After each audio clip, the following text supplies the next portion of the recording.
What is going on, you guys? Welcome back to Down to the Wire. I'm your host, Brian Costa, and today we have a fantastic episode in store for you.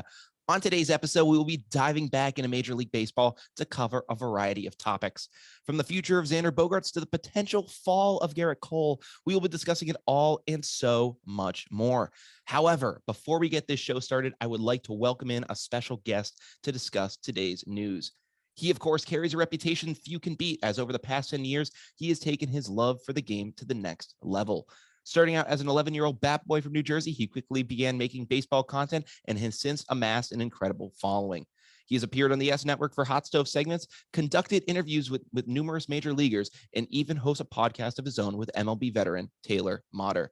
This summer, you can catch him back where it all started, as he will be working once again for the New Jersey Jackals organization, the very team that gave him his start. So without any further ado, please welcome back to Down to the Wire, Billy Pinckney. Billy, welcome back to the show, man. I appreciate it, Brian. Thank you for having me on. I'm ready to get going. Absolutely, man. I am so glad to have you back on the show.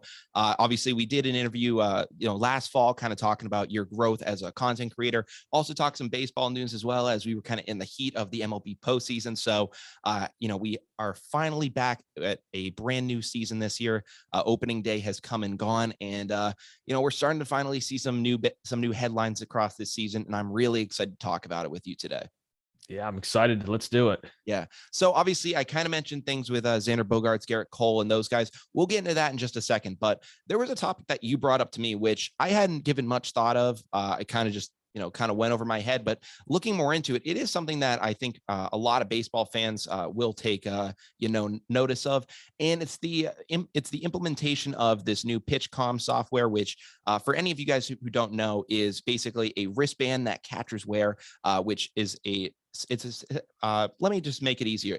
NBC5 Chicago basically says PitchCom is baseball's newest gadget, allowing catchers to communicate with pitchers more seamlessly and covertly than ever before. This is considered to be a major step in the fight to prevent sign stealing. Again, NBC5 Chicago kind of sums it up best there. So basically, this is an anti-sign stealing wristband that catchers wear, signals to the pitcher instead of having to put the fingers down, basically and signaling pitches that way. And the pitcher basically gets a reading in their headset or in their hat and basically relays to them what pitch to throw. Basically the robots have taken over in baseball now, Billy. It's a major step for Major League Baseball. I'm kind of wondering, how do you feel about this new technology? It's a really interesting situation, and I'm somebody who always likes to have some middle ground, have a bit of old school and new school of a mentality to things, and treat it like that. So when I look at this, I like what they're doing. They're trying to prevent sign stealing and all the previous scandals that have occurred throughout baseball in the past few years. But I'm trying to figure out if this is truly a device that will work in all types of conditions. Yeah. In a Major League Baseball stadium. We've already seen games this year in April where the pitchers cannot hear what buttons the catcher is putting into the system because it's just too loud. And if it's getting loud in the seventh inning of a game in April, imagine what it's going to be like in the postseason. Yeah, in October. If it's loud in April, October, you're just gonna have to chuck that wristband out at that point. It's gonna be completely useless by that point if that's what we're dealing with. I can understand the implementation of technology, and obviously the Astros are complete scumbags for what they did in the 2017 postseason. Obviously, complete fraudulent championship on their end. But listen, I think that it's an interesting way to put technology into the game, but I don't know. Here's the thing. What the Astros did with sign stealing, they used technology and they kind of just completely changed the game with sign stealing. Obviously people have been stealing signs for as long as baseball's been played. I mean, the shot heard around the world was basically accomplished due to sign stealing. There were a series of lights and telescopes used to read the sign from the catcher that led to that famous home run. So, it's gone back as far as the 1950s. So it's not, the first time that we've ever seen something like this. But I think it's, just how blatant and, how nefarious the technology was used to what kind of really, I think, threw a lot of people off and made some people angry. I know for myself, that's kind of just where I drew the line, where I was like, okay, if you're on second base and you can just lean in and just tell what pitch the guy is going to throw, and at that point, it should almost be like your obligation to inform the batter, hey, he's throwing a curveball here.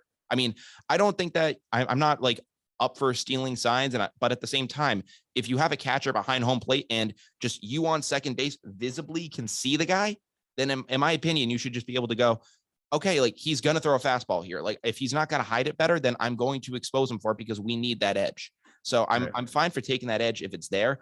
But when you're using technology and, guys outside the field of play to get that edge, that's where I kind of draw the line. Right. And this is something too where MLB fans sometimes I feel think that they don't want technology on the field at all. Mm-hmm. So that's something even former players are arguing about and aren't happy about, that technology is allowed in the dugouts, on the field, see the iPads and all the usage like that. So that's a debate. Should there be technology usage on the field with these devices? Will there be other types of devices that come about in the future? Will that have an impact on anything? So, I mean, me personally, I think this is as far as it should go in terms of technology on the field with this. I just don't know if it will end up working as well as they would like it to in the stretch. So I'm interested to see what happens in October, if teams decide to do it, or if they switch to using their normal catcher puts down his signals behind the plate. And we'll see what happens there, because there have been some games where pitchers get rattled because they're kind of in a different headspace because they're not hearing. We see Aroldis Chapman, who ended up walking in the run because he got confused with his catcher because he couldn't hear. Yeah. So things like that could be happening more often, and we'll see if some teams end up deciding to just do away with it and go back to the normal way of calling signs. Yeah, I think there's at least, I think, going to be kind of a feeling out process. I think at least this season, it's going to be kind of similar to like the way replay was introduced in MLB, to where there was kind of like a feeling out process of saying, all right, do we do the replay here? Do we wait till later in the game to do it? And I think it's going to be something similar to that. I do find it crazy though how much technology has really found its way into the game, just even in the dugouts. I mean, I remember, obviously I'm a Red Sox fan, so I'm going to remember this, but I think it was back right when Pablo Sandoval signed with the Red Sox. And obviously that turned out to be a less than ideal signing, to say the least, for the Red Sox. But I remember I think he got fined at one point during spring training because he was apparently on Instagram, and like the way they found him on Instagram is that during a spring training game, he liked an Instagram model's post, and they were able to trace it back to saying, oh, you liked that during game time. You were using technology. We're going to fine you. And then I think literally a year later, they had National Snapchat Day at the ballpark. So I mean, they've moved very quickly in, getting technology in the game, using social media, different things like that to, find their way into the ballpark. So I think that it is, I think, getting technology and, having the iPads out, I don't see anything wrong with that. You see that on NFL sidelines where, guys are drawing up, where guys are looking at plays and seeing what went wrong. You see, one guy who I know does that religiously, at least in MLB, and looks at plays a ton, is JD Martinez. He's always down looking at film. I mean, he is looking at every single possible way to correct his swing. And, I think for him, just having that technological outlet is a great place, is, just a great tool for him. And I think it's a great tool to use.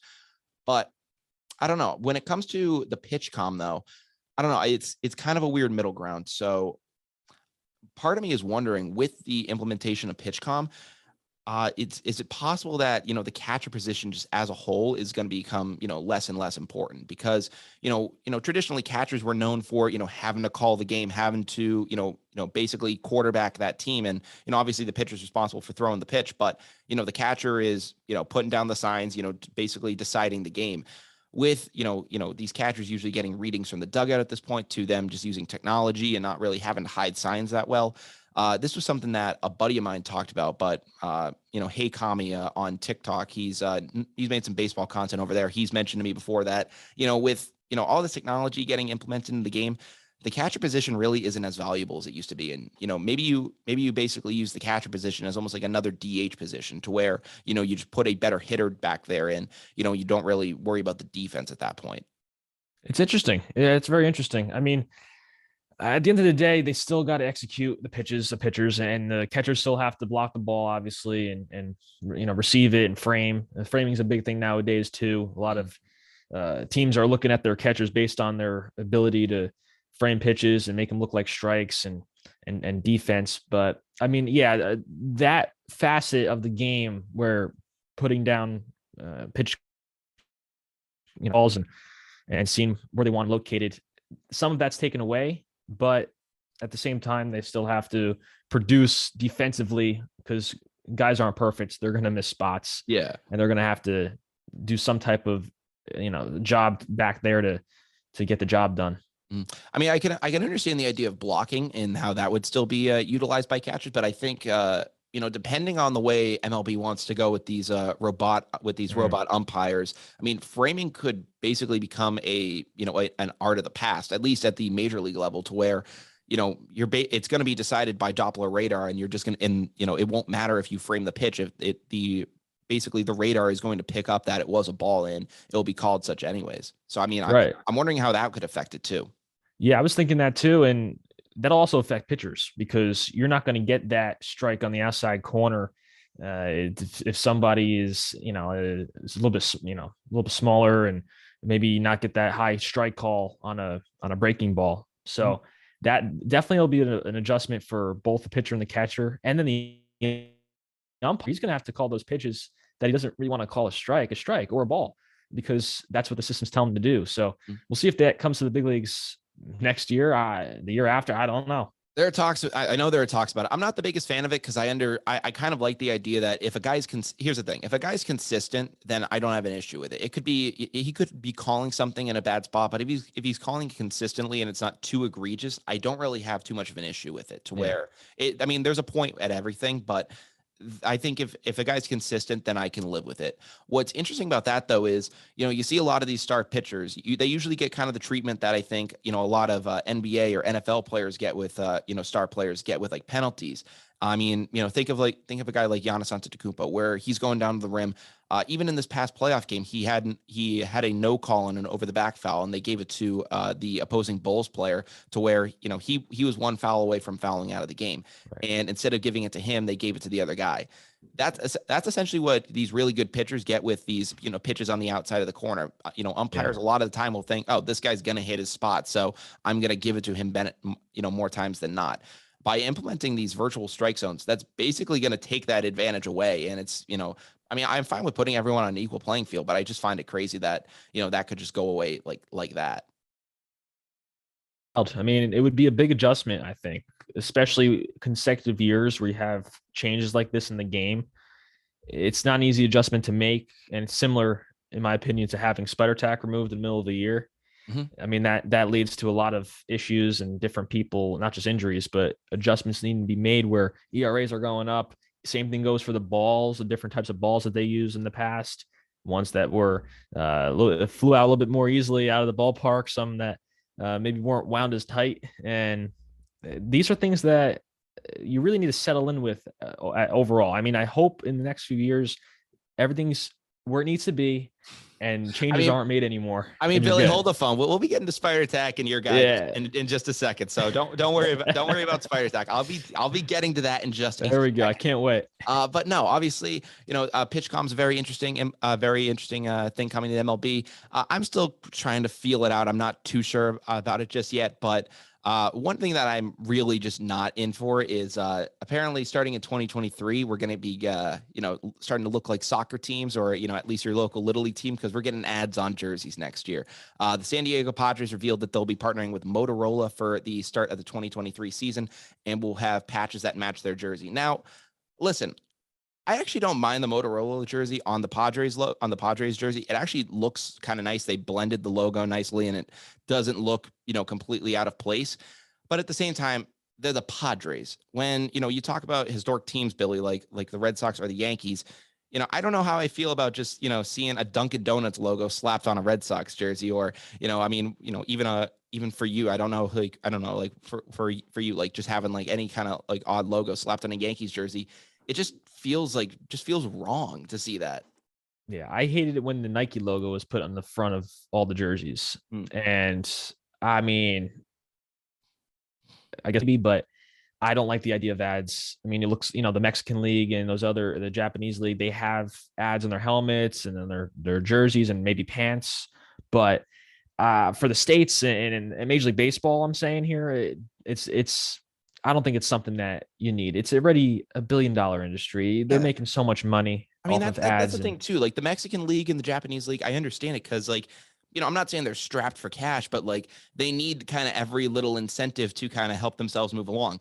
The MLB, like I think raked in like $3+ billion last year. Like they're a multi-billion-dollar organization. They are making like unbelievable amounts of money, which a ton of people can't really believe. A lot of people think baseball is the dying sport, doesn't have any chance of like living on, but we're still creating more and more revenue for ourselves each year. So I'm just like, like, why do we need to look like why do we need to look like we're a little league team out here? When we were going out and we had like the brands on the back of the shirts, and it was like, oh, the Sutton Police Department is sponsoring the Sutton Blue team this year. So go blue. And, or I think I was on the Red Sox and we were literally sponsored by Dunkin' Donuts. That's why I literally remembered that.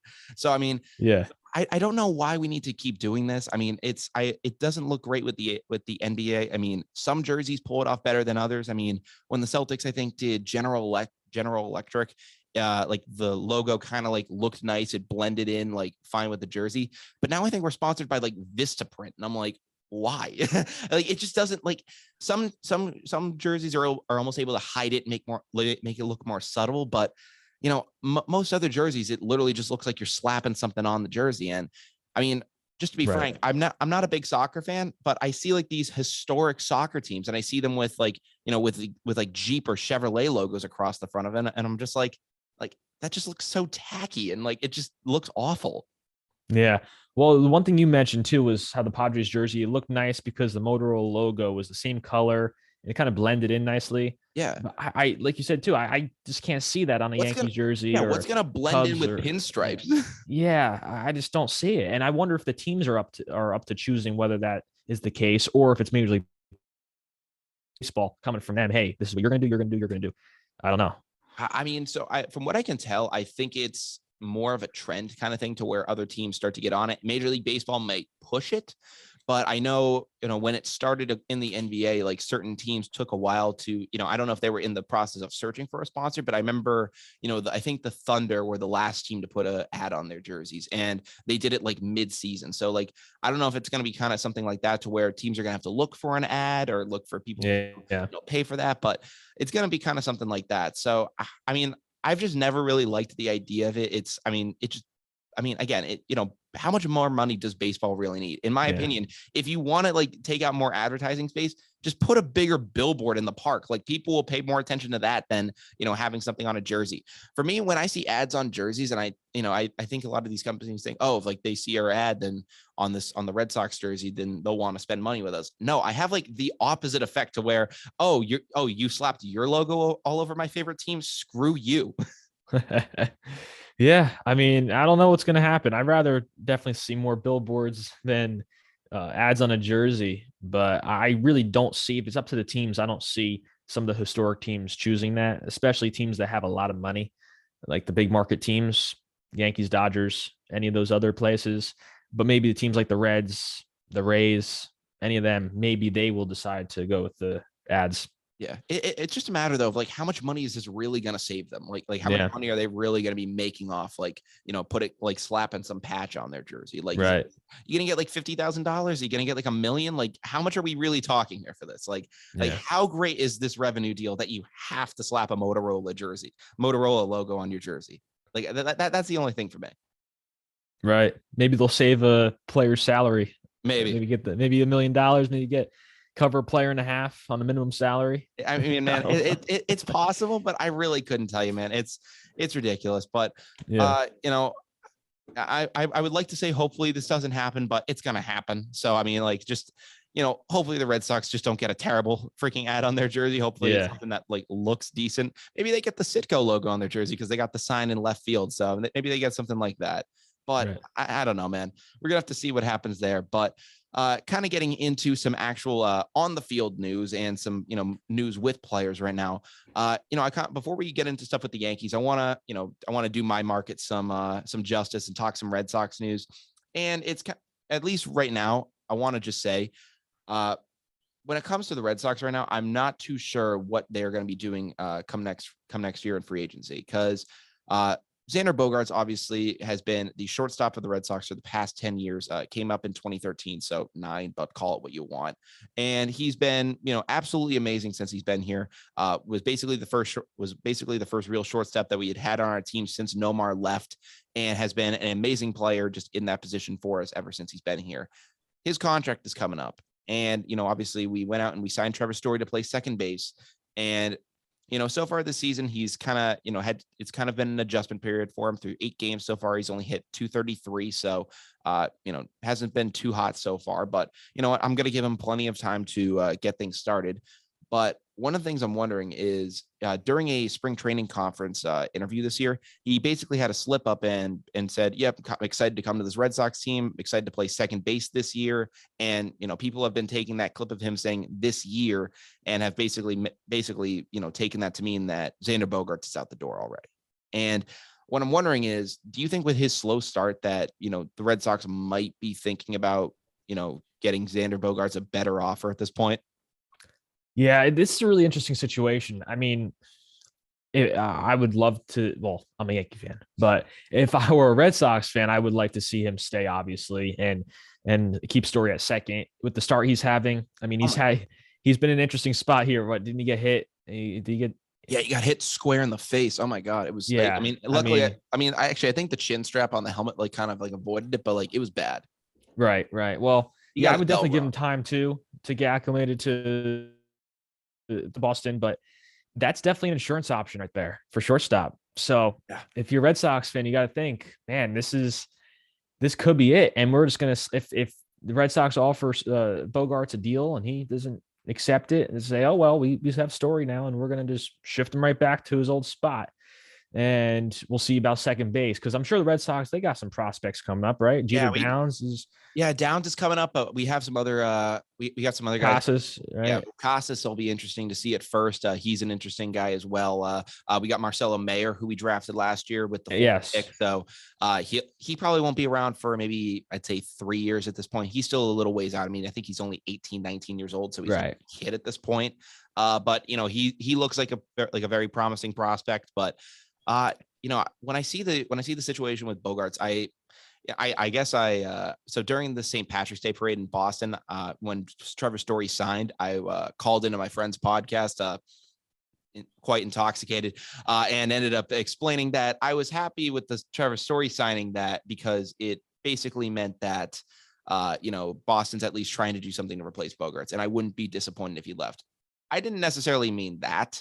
What I basically was trying to reiterate is that, I'm glad that Boston understands the need at shortstop and is at least getting someone of quality. But Xander Bogaerts is our shortstop, and he is the captain of this team right now. He needs to be on this roster next year because the team respects him. And when we lost Mookie Betts in free agency, or not free agency, when he got traded to the Dodgers, that was a giant rift across our team. And it took us a while to, kind of reestablish some things and, I think get some trust back within that organization. We got Cora back, and I think that helped fix the chemistry a lot. But, that kind of soured a lot of things within the Red Sox for a while. So I think I think we definitely need to get Bogaerts back on the team now. I mean, he's having an incredible start to the season so far. He's hitting 354, having an awesome year so far. So, Story, I'll give him more time. I think that there is kind of the Coors Field hangover effect to where he, obviously Coors Field, you hit that ball, it's going to travel a mile. So I'm going to give him some more time to get acclimated. I'm not going to call him the next Carl Crawford yet, anything of that sort, but I want to definitely, I want to see some improvement out of him, and I want to, see a new deal for Bogaerts as well.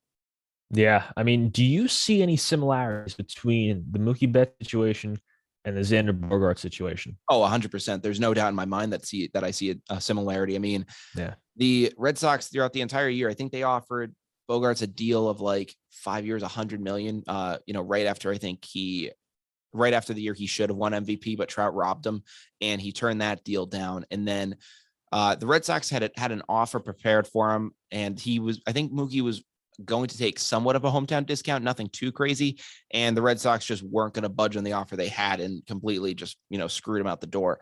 I see this same thing happening with Bogaerts right now. And I'm just surprised that I'm surprised we're going to let history possibly repeat itself. I mean, I understood that Chaim Bloom came in and we hired him basically and his first job was to trade Mookie Betts. I'm not going to necessarily put that all on him, but why are we doing this repeatedly with our star players? I understand for a team like the Reds that you mentioned, or the Rays, to where, you get this great talent and eventually you just have to say goodbye because you don't have the funds to pay them. We're the Boston Red Sox. Outside of you guys and the Dodgers, we're the third richest team in baseball. So we have the funds to pay these guys. We have the ability to do it. Why aren't we? And that's what pisses me off. So I think we finally need to up the ante with these guys and, eventually, lock Bogaerts down long term. Yeah, and there's plenty of that going on here with the Yankees as well. Oh my God. I mean, what the hell is going on with Judge? It's a tough situation. I mean, it's got to be ownership. I mean, it's not George Steinbrenner running the team. No. If he was running the team, we'd have Bryce Harper, Manny Machado, Aaron Judge extended years ago. We would have had every star in the book. Now, would the chemistry be great? I don't know, but we would have the stars. That's not a question. No, the chemistry would not be great. The chemistry would not be great. Yeah, so who knows how that would go? But hey, it's a tough spot, and I hate to have to wait till free agency to see about Judge, and he's betting on himself.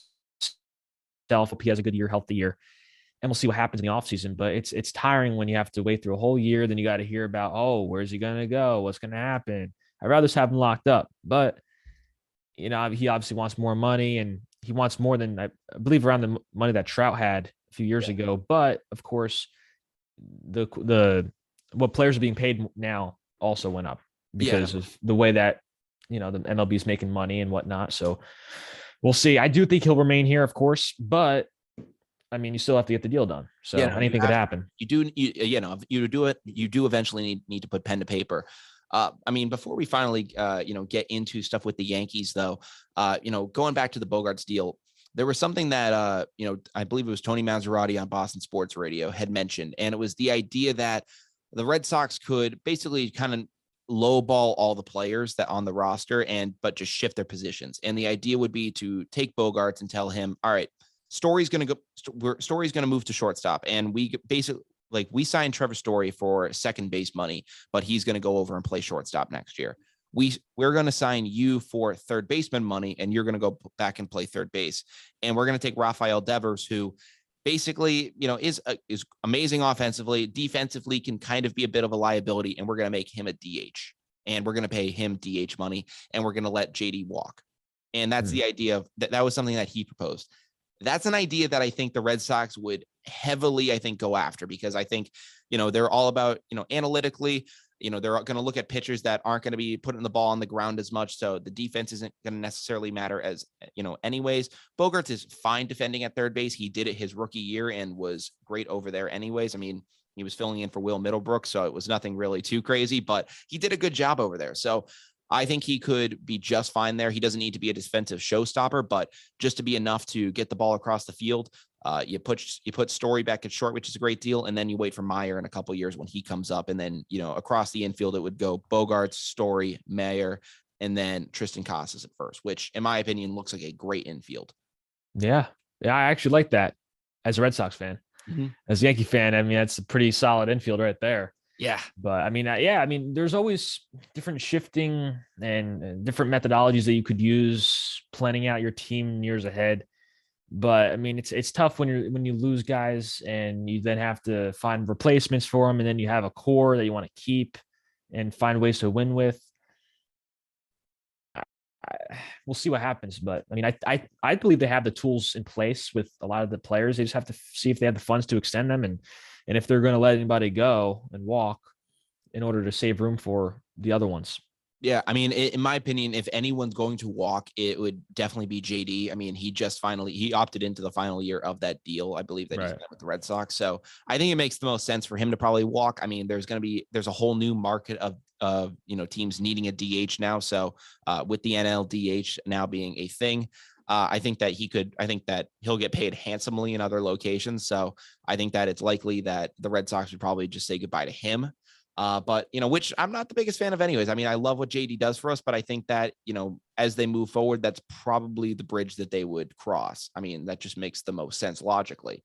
I think that, they like Story at second for the year because Gives him a chance to rest his arm. I know he was having some elbow issues over in Colorado. So, kind of like let him rest up, almost kind of treat it as a playing rehab to where he can just go over there and, do his thing, but he doesn't necessarily have to worry about injuring himself. I could see him. I could see that possibility being a real, something really, capable of happening. Right. Yeah. I mean, I like what the Red Sox have going on right now. Obviously, they're in a tough division. They're in a division with the Yankees and the Blue Jays and these teams who are really solid. Obviously, coming off of a nice year last year as well. But I mean, as far as the pitching staff goes, do you think they have the right pieces in place, or do you think they need to? That's where I'm worried. So the pitching staff is get to work with that. Yeah, the pitching staff is kind of the big deal with me. The offense, I think, is fine. I mean, I don't like Jackie Bradley Jr. in that offense because, I mean, he's the worst hitter in baseball. But I think outside of that, we're in, relatively decent shape. I mean, you can always improve, on the offensive side of the ball. But pitching, I think, is kind of is definitely where we're going to struggle. Evaldi, I love him. I mean, he's great. I don't know if, he's ace material.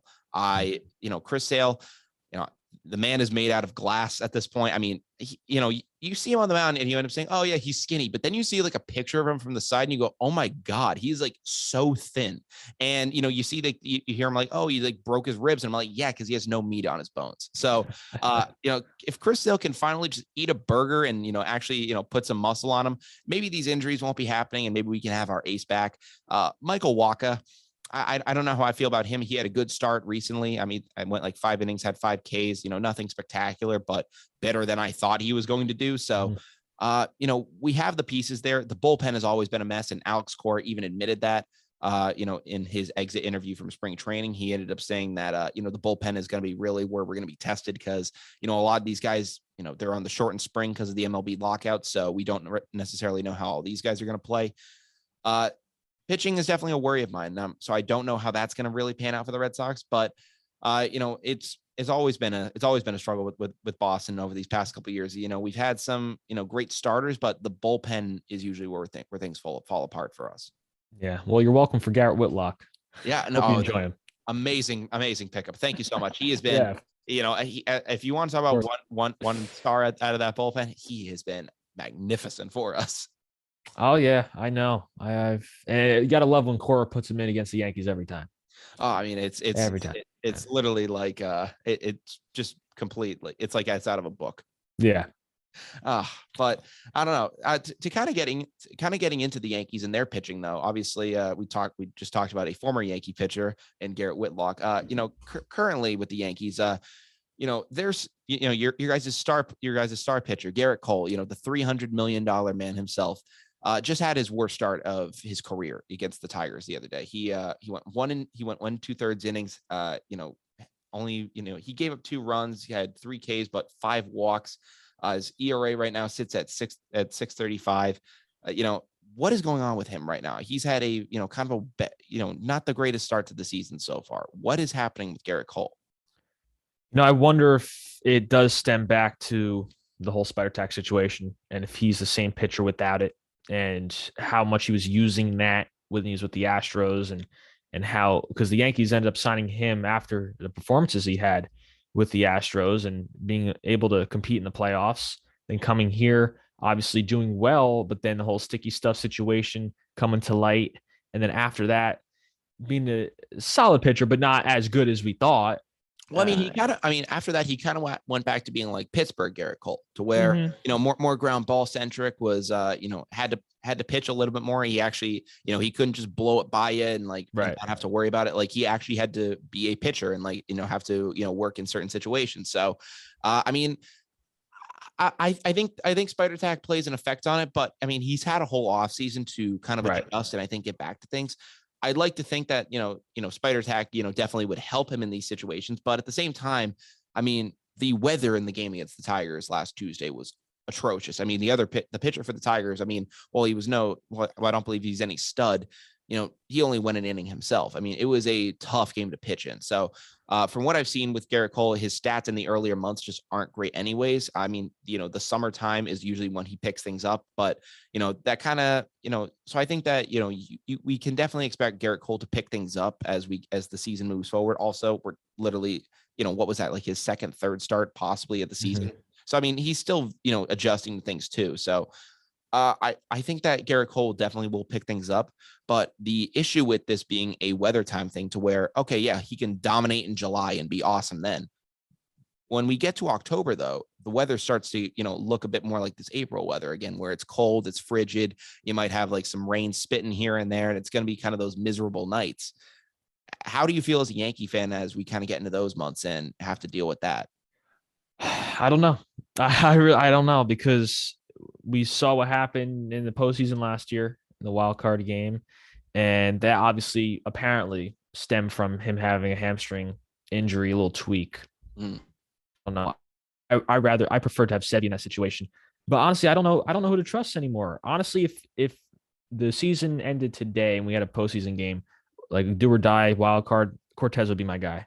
I don't care. Put Cortez out there. I don't care if he's making $750,000 and you're not going to start the guy who's a $300 million guy. I don't care. He's producing. I mean, that's just how it works.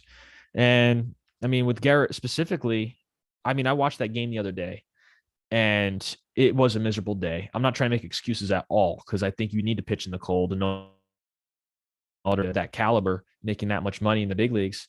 And I watched the game and yeah, it was really, really tough. It was an hour and a half for the first 2.5 innings.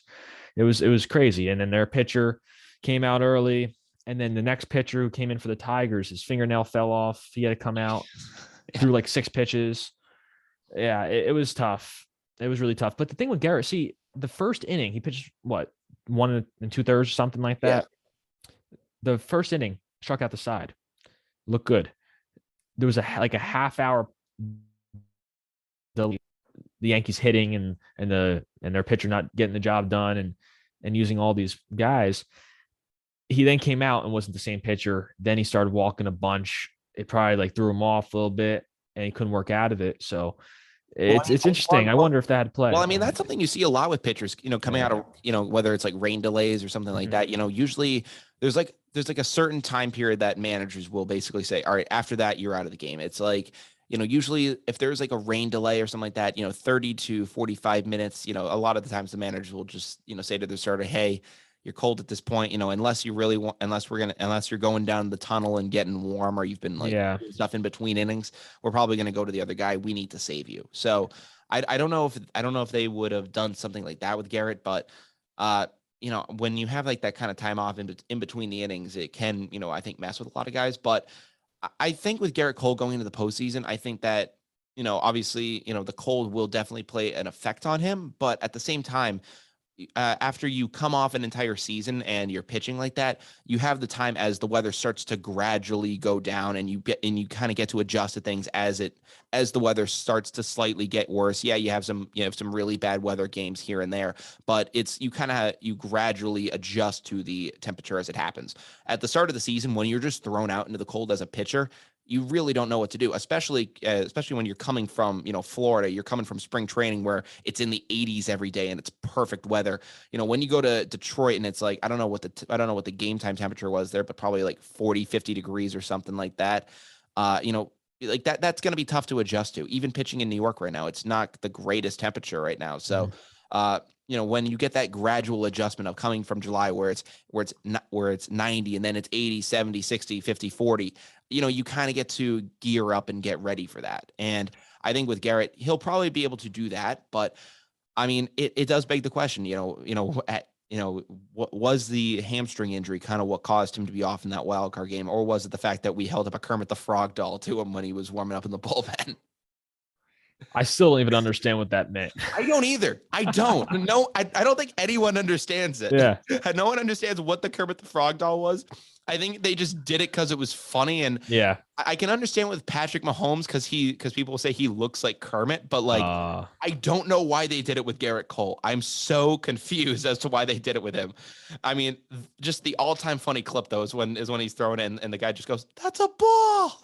Yeah. I mean, I thought there was some meaning behind it, some great meaning, and no, there's no meaning behind nothing. It. They just did it because it's a joke. Oh no, they just did it probably in the hopes that Garrett would turn around, just like see the Kermit doll and just be wigged out by it. I think that's no Fenway fans will literally just do random stuff to piss ruthless. people off. Oh, it's ridiculous.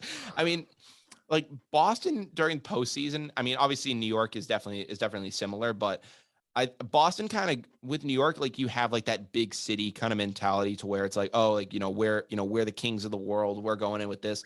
With Boston, well, obviously they're a big city. They kind of like take that small town approach. And I think like you get kind of like that like small town, crosstown rivalry to where, oh, the Boston Red Sox are kind of like, those like, like those small town kids, and then they have to go like face those like those big kids from the inner city and the New York Yankees. So there's almost kind of like that, like, like that underdog mentality that the city always has when they're facing these teams. Even when you have historic teams like the Red Sox or the Celtics, like you always kind of have that feeling of having to, battle back. And I think that's always something that, is what makes Boston fans so ruthless, is that they just always feel like they are under attack, and that's why they just have that cutthroat mentality. Yeah, no, Boston fans are something else, I gotta say. I mean, New York fans are just wild. I mean, they'll cut your, they'll like do crazy stuff to you too. But like, yeah, they're both wild in their own way. But yeah, I mean, I try to keep myself. I'm right. I can talk to anybody. Either side. I mean, you seem tolerable. Like you don't seem like you're gonna you don't seem like you're gonna rip anyone's head off. I mean, you're a passionate fan. I can't blame you for that. I mean, same thing here. I mean, I try to remain relatively calm. I don't try to engage in any physical altercations. Depending on even when placed in certain circumstances, I don't like to be put in those situations. But it's obviously very interesting situation going on with Garrett Cole. It'll be interesting to see how things transpire as the season moves forward. But Billy, before we do go though, one thing that I really want to discuss with you, also involving the Yankees, was an occurrence that happened yesterday during the Yankees-Tigers game, the finale of the series, and it was with the Yankees facing, it was I believe, bottom of the eighth inning. Tigers are up 1-0, and there's 2 outs, and Miguel Cabrera, 1 hit shy of 3,000, is walking to the plate, and Aaron Boone in the dugout just holds up the 4 fingers and intentionally walks him in his last at bat of the game. Now, the Tigers fans immediately ripped into the Yankees for this and just completely let them have it. And I mean, if I was a Tigers fan in that situation, and you see a guy who's literally about to make history just get intentionally walked, I would have been livid. Yeah. Well, it's funny. I just talked to my friend about this earlier today, and I see zero problem with walking him in that situation. It made sense. Obviously, the ultimate result didn't matter because the lefty-lefty matchup that came after that scored runs. He got a hit. Austin Meadows drove in 2 runs the very next at bat, and which in my mind I was like, didn't matter. Everyone loves these lefty-lefty matchups. Yeah. Yeah. So I mean, but here's the thing though. Miguel Cabrera is still an incredibly good player, but this isn't him from like 2012 to where he won the Triple Crown. Like he's an incredible player, but he's like not like that guy at this point in time. I can understand doing stuff based on the matchup, but like, I mean, you had these guys. I mean, I don't know how much people are really paying for Tigers tickets nowadays. I mean, I don't think it's like what we pay for Red Sox or Yankees tickets, but I mean, these people paid to go see Miguel Cabrera get that milestone. It just got robbed from them. Yeah, I mean, well, I would have been mad too if I went to see Gene Strasburg hit and he got walked too, and that was it because I had a ticket. The ticket would be a little bit more valuable, and it'd be fun to see it in person. But hey, it's part of the game. He had so many other chances in his career to have another hit in a game, and that could have been his 3,000th against the Yankees, but no, it didn't happen. So I'll have to get against the Rockies tonight. Yeah, I mean the Rockies of all the Rockies, baby. Yeah, what's so historic about the Rockies? I'm sorry, like I don't know, getting against the Yankees, there would have been like, okay, like we could play this during your Hall of Fame thing, and it'll be known like people across the globe will know who the Yankees are. I can probably go to people on this campus that I'm on right now and be like, who are the Colorado Rockies? And they'd go, I don't know, like a hockey team or something. Yeah. They have no idea who I'm talking about. The best thing though is that they are home and that he'll be able to do it in front of their home crowd. That's the thing too, because I looked at the schedule and I was like, if they go on the road after this, I think Tiger fans, there would have been like a picket outside Yankee Stadium for that, because at least he has a shot to do it in like at least he does have a home game coming up to where he has actually a chance to right. He'll get it done. It done. That's the thing. So if they had gone on the road after that, I think this would have made that situation a whole lot worse. But thank God that didn't actually happen. Yeah. No, that would have been even worse. And it is what it is. You want it to be against the Yankees if you're a Tigers fan or any baseball fan, probably. But it's how baseball works sometimes, and it is what it is. No, 100%. I mean, I understand situations, but I would have been heated in that situation if I was a Tigers fan. I would have been just so pissed. I would have been like, you gotta be joking. I mean, listen, Austin Meadows, like, can't argue with a great single like that. But hell, like, but I don't know. It's just absolute craziness. But Billy, but before, one thing that I didn't include on the script before we do go was it was a news segment that I saw kind of the other day, and it was revolving around the Nationals game. And it was basically that the Nationals had the U.S. Army Golden Knights parachute into the game, and as a result of that, the U.S. Capitol building got evacuated for a mysterious aircraft flying over Washington, D.C., because apparently they just weren't notified, and the entire Capitol building was evacuated because they saw the Army paratroopers as a potential threat. Now, I don't know how to feel about this, because one, is it bad that the U.S. government had no idea that there was going to be a flyover happening? Yes. Two, is it good that the U.S. Army is secret enough to scare the crap out of our own government? Yeah, it's pretty solid. I mean, I don't know if they're scaring the crap out of the United States. I mean, I hope they're scaring the crap out of everyone else around the globe. Yeah, I didn't even hear about that. So that's news to me. That's pretty ironic. I mean, that's wild. Oh yeah, I mean, the parachuting went fine. Like, they parachuted in the game, but like there was like a temporary like evacuation of the U.S. Capitol. Wow, it was bad. Wow. Yeah, I'm surprised I didn't hear about that. Yeah, that's pretty crazy. Yeah, it kind of like got swept under the rug like fairly quickly. I mean, it was kind of like something that I don't think it was like a full scale like bunker like evacuation, but I think they may have like started the process. Right. It was probably like a fire drill. It was like, hey, get out of the building. Like, we're gonna just for format and just for for professional sakes, let's get out of the building. And then they realized, it's a flyover event, so like we're fine. Yeah, that's crazy. Yeah, I mean, hey, the military's top notch. They have their stuff together. Yeah, I mean, whether we're Yankees or Red Sox fans, it doesn't matter. Team USA all the way, baby. Yep. It's all that matters. But Billy, it's been great having you on the show today. I really do thank you for jumping on once again. But unfortunately, man, we are now down to the wire, which means that we're going to wrap up what we talked about in this episode today and send you guys on your way into the weekend. Obviously, we welcomed in Billy Pinckney once again to the show to discuss some of the latest MLB news. We started things off by talking about the latest on MLB's introduction of PitchCom and all that's kind of come about with that. We talked about how that's going to affect the catcher position in the coming years, and how robot umpires could further change the implementation of technology within the game of baseball. After that, we talked about MLB officially adding advertisements to their jerseys come the 2023 season. Billy and I have, while we may not agree on much as Red Sox and Yankees fans, we can definitely agree that we are not fans of this. And then in talking about the Red Sox and Yankees, we talked about how Trevor Story's slow start to the season may impact the Red Sox decision on Xander Bogaerts. We talked about some potential decisions that the Red Sox and the Red Sox could do to fit Bogaerts back into the picture. And we wrapped things up by talking about the future of Gerrit Cole and what is going on with him right now. He's obviously had his worst start of his career last Tuesday against the Detroit Tigers, only pitching 1 2/3 innings. Currently has an ERA of 6.35. Going to figure out what's going on with him. And then we ended things off talking about the Yankees robbing Miguel Cabrera of an opportunity for his 3,000 hit by intentionally walking him in his final at bat of the game. Then quickly, we talked about the U.S. Capitol getting evacuated due to a Nationals flyover event. So, obviously, Billy had a great time talking about some things today. Thank you so much for coming on the show again, man.